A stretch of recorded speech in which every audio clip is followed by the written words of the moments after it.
Le régime islamique commet l'un des pires crimes contre l'humanité.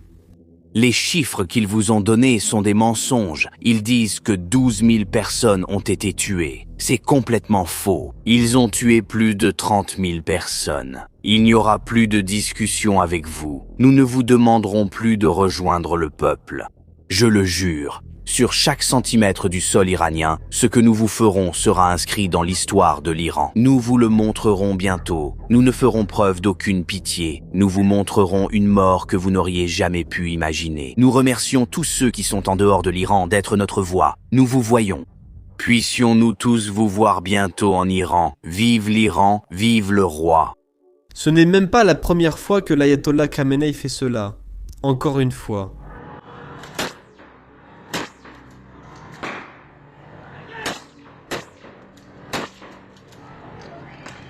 Et encore une fois.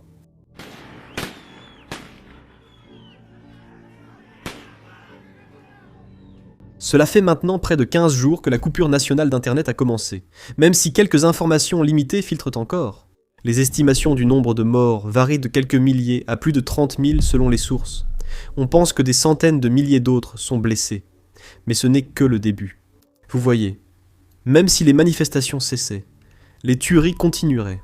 Le régime pourrait utiliser ces protestations comme couverture, comme il l'a déjà fait. Une excuse pour éliminer complètement les minorités d'Iran. Kurdes, Baloutches, Arabes, Azéris, minorités. L'ayatollah a toujours méprisé les minorités qui ont toujours payé le prix le plus élevé depuis 4 décennies. À la fin de cette vidéo, vous comprendrez à quel point cette violence est vraiment systématique et délibérée. Et pourquoi ? Pour la première fois depuis des décennies, les groupes minoritaires iraniens oublient leurs différends et s'unissent pour renverser le régime de l'ayatollah. Très bien. Avant de commencer, une petite chose. Les vidéos comme celle-ci sont toujours risquées pour l'algorithme ici sur YouTube. Si vous voulez que cette histoire soit vue, votre soutien compte, alors merci d'appuyer sur le bouton d'abonnement. Très bien, commençons. Vous savez probablement déjà que l'Iran est un pays composé à environ 99% de musulmans. La République islamique a construit toute son identité autour de l'islam. Et pourtant, au cours des 2 dernières semaines, des manifestants ont incendié au moins 250 mosquées à travers le pays, dont plus de 61 rien qu'à Téhéran. Mais la vraie question n'est pas pourquoi les mosquées brûlent, c'est comment le régime a réagi. Normalement, l'Iran réagit instantanément lorsqu'on remet en cause l'islam. Ils vont jusqu'à proférer des menaces de mort, même à l'étranger. Mais leur réaction en Iran a été curieusement sélective. Le président et le guide suprême qualifient toujours les manifestants de terroristes, alors que des violences et des manifestations ont éclaté partout. Les médias d'État diffusent encore des images de mosquées et de Corans brûlés pour provoquer l'indignation religieuse et retourner l'opinion contre les manifestations. Mais ils ne vous montreront pas la vraie brutalité. Selon Reuters, les gardiens de la révolution et d'autres forces ont utilisé leur puissance de feu la plus lourde, surtout dans les régions minoritaires. Un responsable iranien anonyme a indiqué que les affrontements les plus meurtriers et le plus grand nombre de morts se sont produits dans les régions kurdes du nord-ouest. Ces régions ont historiquement résisté au contrôle de Téhéran, et le régime les a toujours traitées avec une cruauté particulière. Même dans la province d'Ilam, où la population est encore majoritairement kurde, des manifestants de la petite ville de Malakchahi ont pris d'assaut une base du CGRI le 3 janvier. Les gardiens de la révolution ont réagi en montant sur le toit et en ouvrant le feu directement sur la foule. Regardez par vous-même. Nous pour rejoindre le hé. Arrête, arrête, arrête.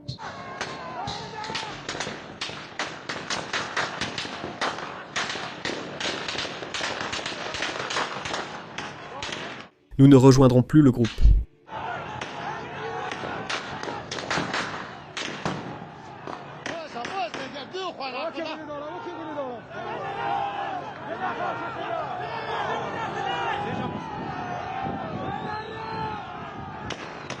Un témoin a déclaré plus tard « Ceux qui ne les ont pas vus sur le toit ont cru que c'était une frappe aérienne. Les gens sont tombés morts avant même de comprendre ce qui se passait. Mais il s'est avéré que ce bain de sang n'était pas suffisant. » Le lendemain, les forces du régime ont attaqué l'hôpital principal d'Elam, où étaient soignés les manifestants blessés. Ils ont lancé des gaz lacrymogènes à l'intérieur, défoncé les portes et frappé tout le monde, y compris médecins et infirmières, simplement parce qu'ils soignaient des blessés. Un incident similaire a eu lieu quelques jours après dans le Sistan et Baloutchistan. Le vendredi 9 janvier, les fidèles de la mosquée Makki de Zahedan ont terminé leur prière et sont sortis dans les rues en scandant des slogans contre le régime. Mais ils ont immédiatement essuyé des tirs.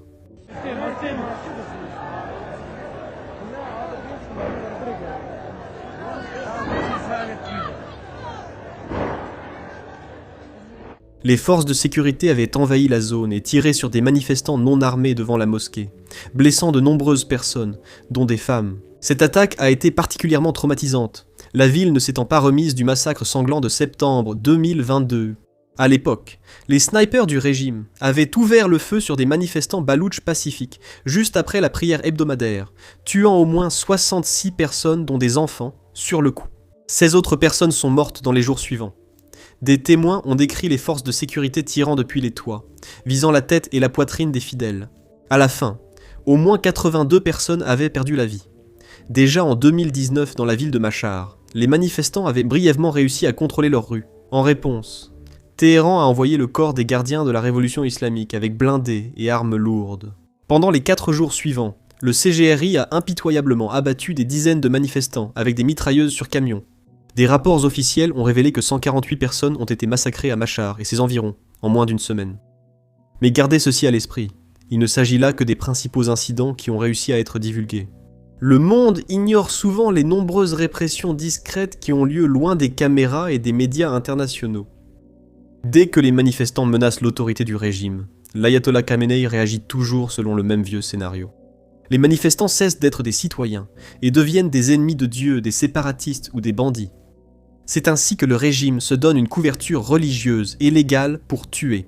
Et il semble qu'ils s'en tiennent exactement à cette tactique à nouveau en 2026. Les Iraniens connaissent ce schéma depuis des décennies, quand les villes persanes du centre de l'Iran se révoltent. La réponse implique souvent émeutes, police, gaz lacrymogène, matraques, arrestations, et parfois des tirs réels. Je sais que c'est brutal, mais c'est peu face à ce qui arrive ailleurs. Lorsque les Kurdes à Javandroud ou les Baloutches à Zahedan protestent, le régime déploie tout. Véhicules blindés, transporteurs de troupes et mitrailleuses, des quartiers entiers sont bouclés. Au fil des années, des milliers de civils kurdes, baloutches, arabes et d'autres minorités ont été tués lors de ces répressions localisées. Imaginez vivre sous un gouvernement qui cherche constamment des prétextes religieux ou sécuritaires, simplement pour justifier de tirer sur la foule, dans vos maisons, dans les quartiers où vivent vos enfants. Si cela arrivait chaque année, vous prendriez sans doute une arme.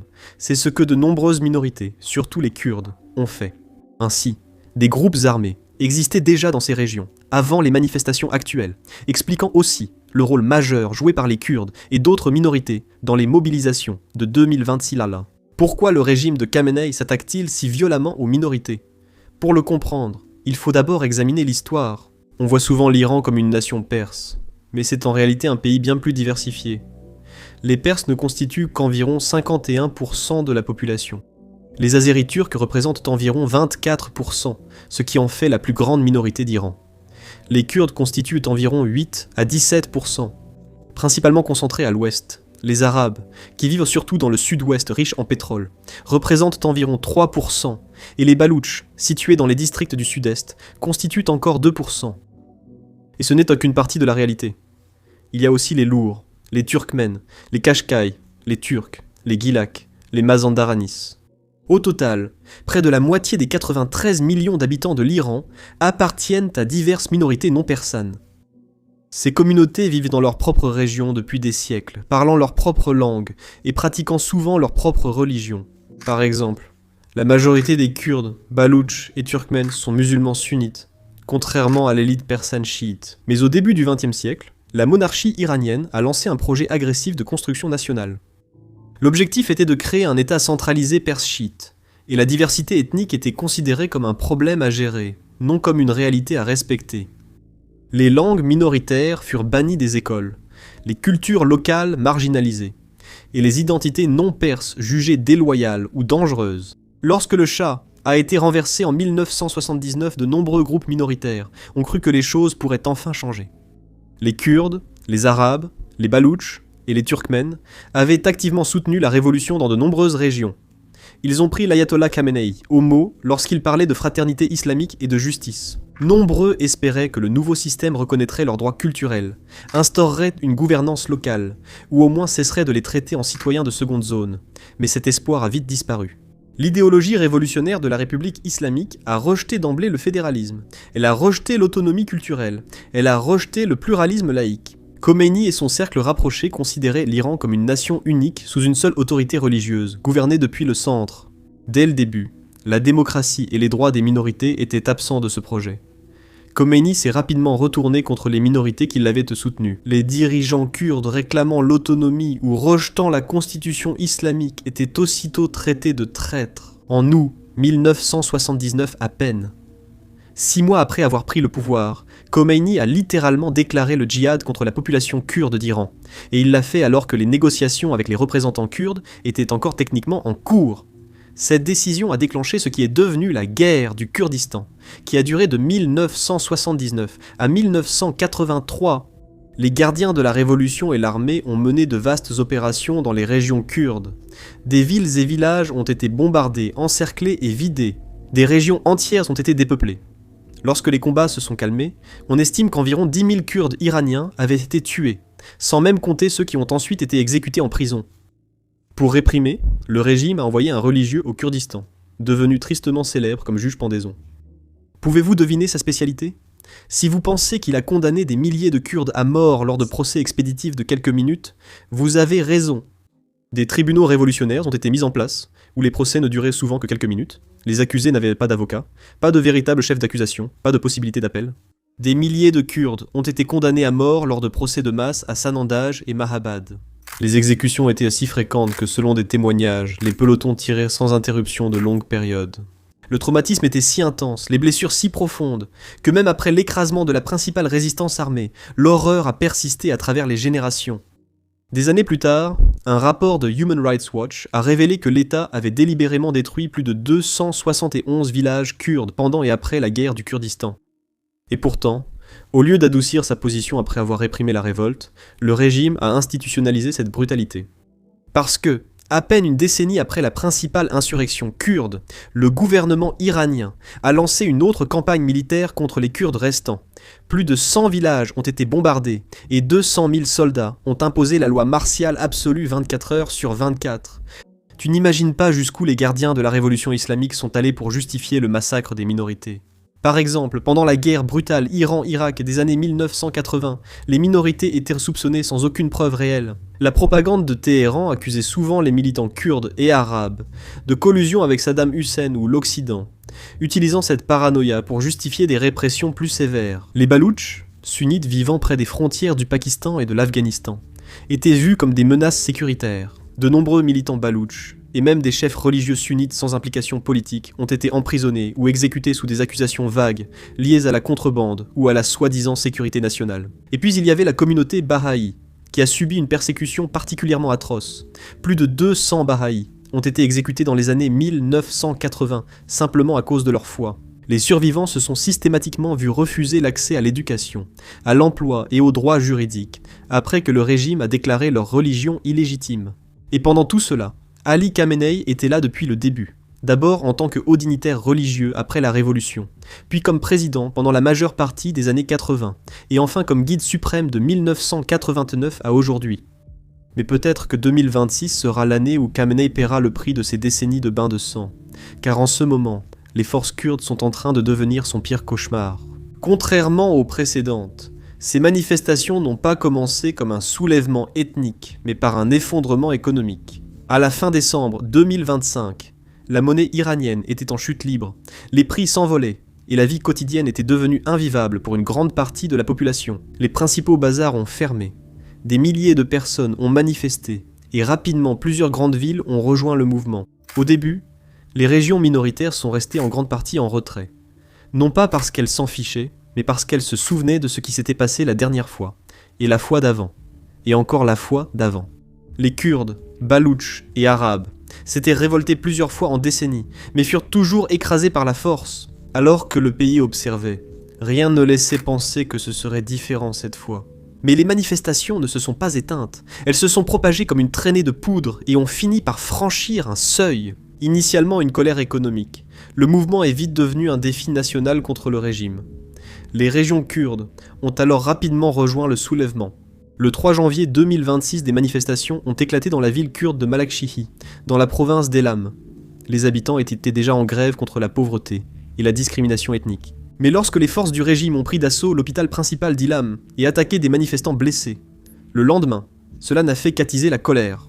Face à cette brutalité, La province voisine de Kermanshah a aussitôt rejoint le mouvement par des manifestations. Les manifestations ont éclaté dans des quartiers pauvres comme Daradretz, où la colère contre la négligence économique enracinée et l'injustice ethnique couvaient depuis des années.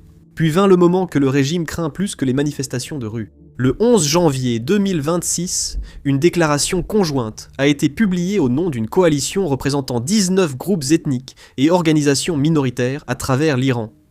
Rien de tel ne s'était jamais produit dans l'histoire moderne de l'Iran, ni sous la monarchie, ni après la Révolution. Des représentants des Kurdes, Baloutches, Ahwazis, Arabes, Azéris, Turkmènes, Kashkaïs, Lors et d'autres ont uni leur soutien au soulèvement. Ils ont également appelé à renverser la République islamique et à instaurer un système garantissant l'égalité des droits pour toutes les ethnies. Et laissez-moi vous dire que c'est exactement ce que le régime islamique craignait le plus. Pendant des décennies, la stratégie de Téhéran a été de maintenir la majorité perse méfiante à l'égard des revendications des minorités, tout en réprimant brutalement ces dernières. Le régime islamique a divisé le pays juste assez pour empêcher l'unité, mais ils ont fini par aller trop loin. Les communautés minoritaires ne se contentent plus de manifester. Elles organisent et dirigent désormais les mobilisations, ce qui explique la répression extrême. L'État ne peut plus cacher les preuves. Le sang tache les rues plus vite que les autorités ne peuvent les nettoyer. Les morgues sont débordées. Les corps débordent dehors, enfermés dans des sacs noirs, empilés ou stockés dans des camions frigorifiques faute de place. C'est ainsi que les manifestations ont franchi une nouvelle étape. Le Parti de la Liberté du Kurdistan, PAS, est le premier à revendiquer publiquement des opérations armées depuis le début des manifestations et de la répression, selon ses déclarations. Quand il est devenu clair que les gardiens de la révolution tiraient sur la foule, leurs combattants ont réagi. Voici ce qu'a dit un haut responsable du PAK lors d'une interview depuis le nord de l'Irak. À l'annonce que les gardiens de la révolution tirèrent sur les manifestants. Nos unités à Ilam, Kerman, Shah et Firaskou ont mené des opérations armées et infligé des pertes importantes aux forces du régime. D'ailleurs, le PAK n'est pas un groupe de civils désespérés armés. De nombreux peshmergas ont acquis une solide expérience contre Daesh, apprenant à agir en petites unités sous le feu. Les troupes iraniennes font désormais face à ce type de guérilla. Voyant cela, même les militants baloutches du Sistan et Baloutchistan ont rejoint le combat, des semaines avant même le début des manifestations. Plusieurs factions insurgées sunnites baloutches s'étaient déjà unifiées sous une nouvelle organisation appelée le Front Mubarazoun. Non seulement cela, mais ils ont également averti qu'ils riposteraient. Et ce même jour, le 10 décembre 2025, ce front baloutche a tendu une embuscade à une base du CGRI près de Kash, tuant au moins 4 soldats des gardiens de la Révolution et en blessant d'autres. Ces combattants se sont regroupés les 7 et 10 janvier pour attaquer des convois de police du régime. Pour les fusillades de masse contre des manifestants non armés évoquées au début de cette vidéo. L'enfer. Même les manifestants ordinaires ripostent désormais de façon jadis impensable.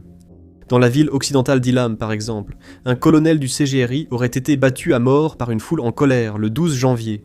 Ce sont des actes spontanés d'autodéfense, nés d'une fureur brute et du désespoir. Mais pour le régime, ils sont l'excuse parfaite pour renforcer le récit des séparatistes terroristes. Les responsables de Khameni ont vite dénoncé ces incidents comme preuve d'insurgés soutenus de l'étranger derrière les troubles. Les médias d'État, notamment Tasnim News, porte-parole des gardiens de la Révolution, ont averti que les factions kurdes étaient passées à la lutte armée contre l'État. Fars News est allé encore plus loin, affirmant que le PJAK, un autre groupe militant kurde, avait tué 8 membres des gardiens de la Révolution à Kermanshah et abattu un policier à Elam. Le PJAK n'avait pas confirmé d'attaque, mais Téhéran est assez ébranlé pour admettre de lourdes pertes. Pour la première fois depuis des décennies, les troupes d'élite de Téhéran ne peuvent plus être partout. Un responsable iranien anonyme a reconnu que le régime lutte sur 2 fronts, contre les manifestants et contre les rebelles armés. Cette situation devient un scénario catastrophe qui empire. Il y a quelques jours, Reuters a révélé que des groupes séparatistes kurdes armés ont tenté de passer d'Iran en Irak, selon des fuites sécuritaires. Les renseignements turcs ont aussi alerté le corps des gardiens de la révolution islamique sur un rassemblement kurde près de la frontière. Maintenant, rien de tout cela ne signifie que le régime est sur le point de s'effondrer. Ce n'est pas le cas pour l'instant, mais cela veut dire que Téhéran ne peut plus compter uniquement sur la terreur pour écraser la dissidence. Les minorités d'Iran effraient désormais le régime. Pour une république islamique reposant sur l'intimidation des faibles, c'est le destin le plus terrifiant. Un problème avec ces vidéos montrant de nombreuses frappes de drones, même si aucun humain ou soldat russe n'est blessé. YouTube démonétise ou restreint généralement nos vidéos. En fait, la semaine dernière, selon YouTube, 4 de nos vidéos sur la guerre ont été démonétisées. Montrer des frappes de drones ou même des images du front n'est pas adapté aux annonceurs, et c'est pourquoi les vidéos sont restreintes. Mais c'est la réalité de la guerre moderne, et c'est la guerre que les Ukrainiens mènent et essaient de survivre. Nous pensons donc qu'il est important de tout couvrir, et c'est pourquoi nous avons lancé notre propre plateforme, Business Basics. Nous l'avons construite à partir de zéro, donc nous n'avons aucune restriction. Nous n'avons pas à flouter nos frappes de drones, les images du front ou les bases aériennes russes détruites. De plus, nous ne diffusons aucune publicité sur le site. De cette façon, nous n'avons pas à nous censurer simplement parce que les annonceurs ne sont pas satisfaits de ce que nous couvrons. Nous ne finançons pas le site par la publicité, nous le finançons grâce à votre soutien. Donc, si vous êtes quelqu'un qui s'intéresse à ce genre de couverture, et si vous voulez regarder nos vidéos sans censure et obtenir du contenu bonus que nous ne pouvons tout simplement pas mettre en ligne ici sur YouTube, alors rejoignez-nous sans hésiter sur basicsinsider.com. Vous pouvez également cliquer sur le lien dans la description ou scanner le code QR qui s'affiche à l'écran. En nous rejoignant, vous pourrez regarder tout le contenu que nous avons déjà mis en ligne ainsi que toutes les vidéos que nous publierons à l'avenir. Vous soutenez aussi notre couverture et notre chaîne, merci beaucoup. Je suis Sam et je vous dis à la prochaine vidéo.